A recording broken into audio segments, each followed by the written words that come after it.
صبح کو قرآن پڑھا کرو، کیونکہ صبح کے وقت قرآن کا پڑھنا فرشتوں کی حاضری کا موقع ہوتا ہے، اور بعض حصہ شب میں بیدار ہوا کرو اور تہجد کی نماز پڑھا کرو۔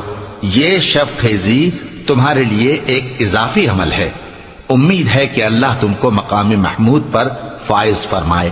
اور کہو کہ اے پروردگار، مجھے مدینے میں اچھی طرح داخل کیجو اور مکے سے اچھی طرح نکالیو، اور اپنے ہاں سے زور و قوت کو میرا مددگار بنائیو، اور کہہ دو کہ حق آ گیا اور باطل نابود ہو گیا، بے شک باطل نابود ہونے والا ہے۔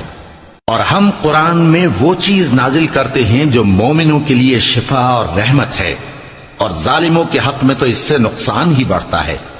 اور جب ہم انسان کو نعمت بخشتے ہیں تو روگرداں ہو جاتا ہے اور پہلو پھیر لیتا ہے، اور جب اسے سختی پہنچتی ہے تو نا امید ہو جاتا ہے۔